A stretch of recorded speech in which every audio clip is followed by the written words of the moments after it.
안녕하십니까. 원영이정의 명리산책.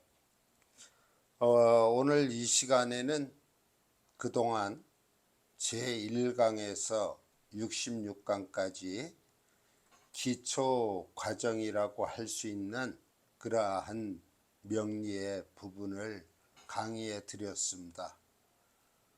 오늘 이 시간에서부터 이제 격국 용신론으로 들어갑니다. 조금 이제 나름대로의 명리 공부가 어느 정도 성취되었다고 하시는 분들, 격국 용신론을 잘 기대해서 들어주시기 바랍니다.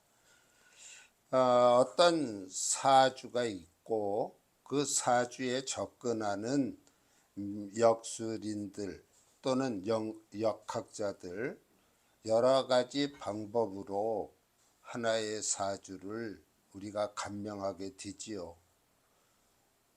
적당한 비유가 될는지 모르겠지만 어떤 커다란 사물이 있다고 할 때 그 사물을 어느 관점, 어떠한 과정을 통해서 관찰하느냐에 따라 그 사주에 대한 통변이 어느 정도 차이를 가져올 수 있다고 보아집니다.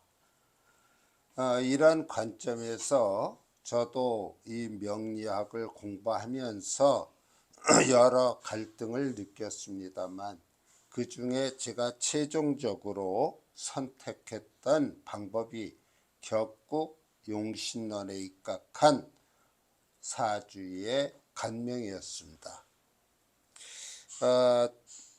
물론 주제 넘은 말씀 같지만 우리가 이 역학, 그 역학 중에서 명리학을 공부한다 하는 것은 그리 만만한 일은 아니지요. 제가 정확한 통계는 알 수 없습니다만은 이 명리를 간명하는, 다시 말해서 소위 철학원이라고 하는 그러한 업종에 종사하는 분들이 몇십만은 될 거라고 생각을 합니다. 그만큼 우리 사회는 정신적으로 또는 일상생활에서 궁금증과 또는 어떤 비관적인 그러한 상황에 처했을 때 아마 이 소위 말하는 사주를 보러 간다, 사주를 보겠다 하는 분들이 생긴다고 볼 수 있습니다. 잘 나가고 매사가 순조로울 때 굳이 이 사주를 볼 필요는 없겠지요. 그러나 일이 막힌다든지 어떤 공경에 처했다든지 어떤 결정적인 것을 우리가 명확히 하기 위해서 저와 같은 이런 역술인들 또는 역학자들을 찾는 것으로 알고 있습니다. 그럴 때 그분들에게 100%의 답을 드린다는 것은 지극히 어렵습니다. 왜냐하면은 이 명리학이라고 하는 것은 철학의 한 분야지요. 그 철학이 우리가 과학이라고 하는 어떤 지식 또는 상식으로 접근했을 때 모순점도 드러나는 것 틀림없는 사실입니다. 그러나 우리가 어떤 난관에 부딪혔을 때 그 난관을 해결하기 위해서 여러 사람에게 자문을 구할 수도 있고 하지만 그래도 보다 근원적인 그런 어떤 잘못을 알아낸다든가 그리고 그것에 대한 대처를 한다든가 하는 것은 우리 이 명리 분야에서만 답을 드릴 수 있을 것이라고 저는 생각을 합니다. 물론 100%는 아니라고 말씀드렸죠.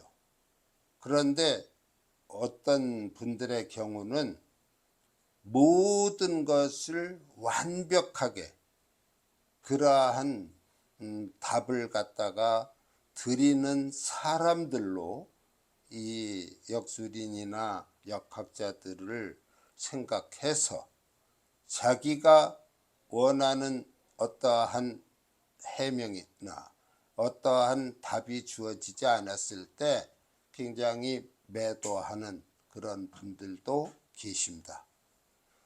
이 세상에 아무리 철학이 그 논리에 맞고 오랜 세월을 연구를 거듭해서 이어져 내려왔다고 해도 거기에는 변화가 있기 마련이고 그 시대에 따른 조명이 다를 것이라고 보아집니다. 제가 이 격구용신론을 하면서 첫 시간에 이런 장황한 말씀을 드리는 것은 100%라는 것은 없다. 다시 말하면 어떠한 신기나 또는 초능력이 있어서 그것을 속속 들여다볼 수 있는 그러한 학문은 아니라는 것입니다. 그러나 제가 공부를 해보니까요, 한 80%, 아마 그것도 제가 자만해서 하는 얘기인지 모르겠습니다만 80에서 85%의 적중률은 가지고 있다, 그렇게 생각을 합니다. 그것에 이르기 위해서도 우리는 부담 없는 그러한 공부, 노력이 필요합니다. 그러한 목표치에 도달하기 위해서 우리는 여러 가지 방법을 강구하고 그것을 활용하고 있습니다만은 저의 개인적 입장에서는 아직 격구용신으로 접근하는 것보다 더 명확하다라고 생각되는 경우를 아직은 찾지를 못했습니다. 제가 불치한 그러한 소지로 인해서 그런 면도 있겠습니다. 그런 면에서는 널리 양해를 부탁드리고 앞으로 격구용신론에 대해서 보다 구체적으로 알고 싶으신 분들은 저에게 전화를 주시면 나름대로 답변을 드리도록 하겠습니다. 자, 여기에 격구용신론이라고 했고요. 제일 먼저 격국론, 그리고 격을 정하는 법, 이렇게 제가 타이틀을 들어놨습니다. 우리가 이 격이라고 하는 걸 한번 생각해 봐야겠어요. 어떤 사람들은 제가 격구용신에 입각해서 사주를 감명한다고 하면 아직도 그런 고리타분한 고전격에 매여 있느냐, 그런 말씀을 하는 분도 계십니다. 또 어떤 분은 그 공부가 쉽지 않은데 왜 그런 길을 가느냐, 보다 쉬운 상담자가 쉽게 이해할 수 있는 그런 물상론적 공부를 해도 되는 것 아니냐 하고 말씀하시는 분들도 있습니다. 근데 저는 이 세상에 존재하는 모든 만반물이 격으로 이루어져 있다고 생각을 합니다. 물론 인간의 경우에는 인간은 모두가 평등하다라는 얘기를 말하는 분들이 있습니다. 그러나 그러한 평등만이 존재하는 세상은 이 지구상에 어느 곳에도 없습니다. 평등 속에 차별이 있고 차별 속에 평등이 있는 것이겠죠. 얘기가 조금 달라지겠습니다마는 사서성경 중에 대학이라고 하는 편이 있는데 그 대학에서 경물치지라는 말을 용어를 쓰고 있어요.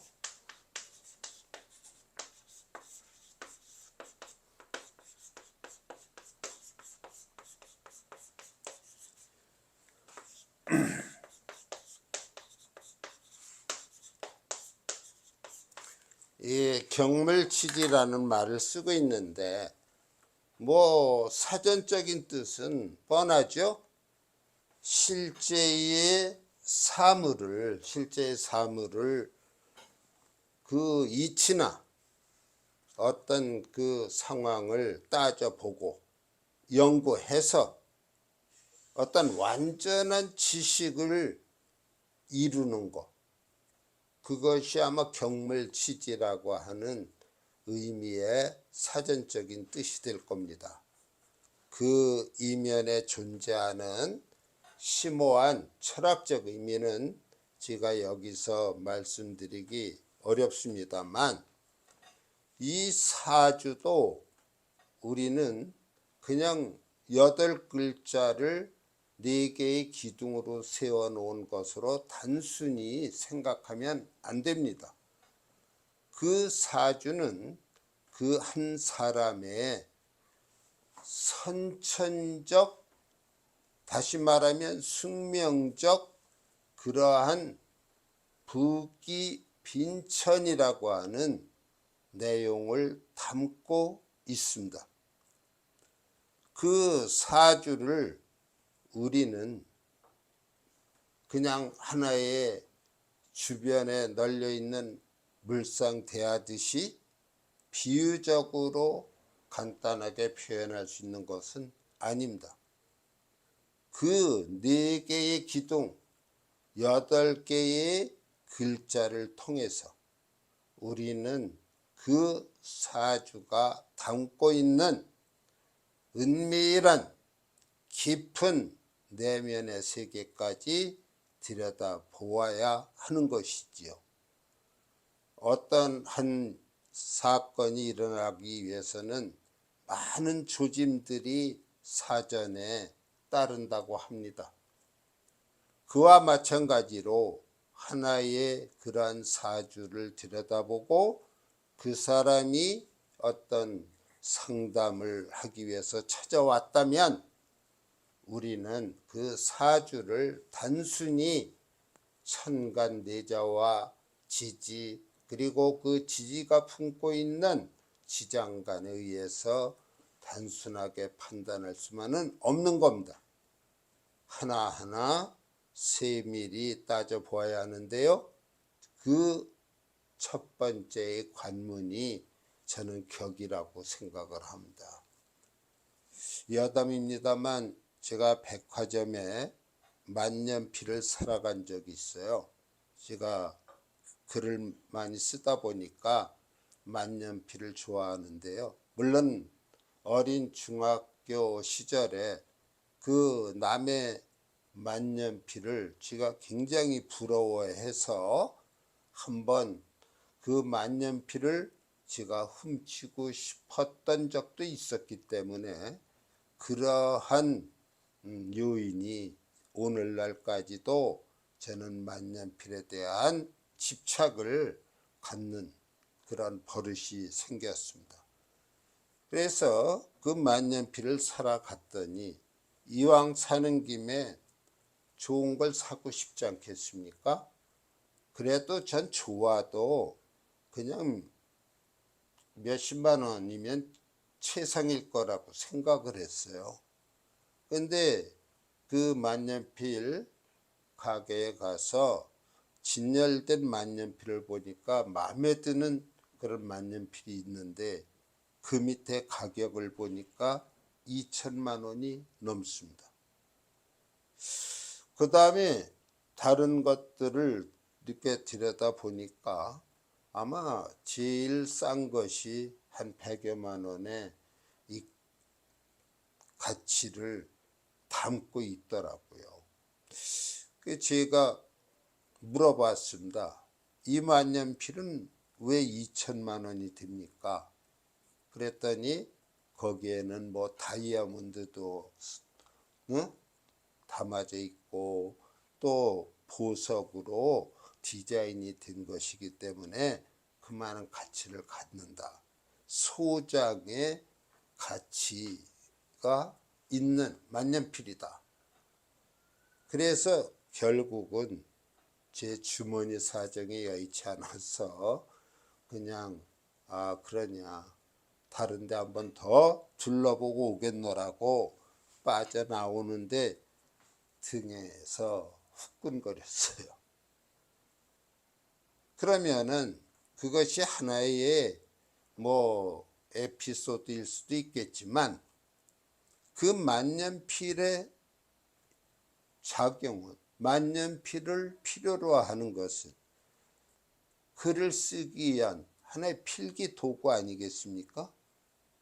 그런데 그것이 2천만 원이 되고 저렴한 것이 100만 원에 육박한다면 저는 그것으로 글이 잘 써질 것 같지 않은, 왜냐하면 값진 것이니까 고이 모셔두고 싶은 그런 생각이 들 것 아니겠습니까?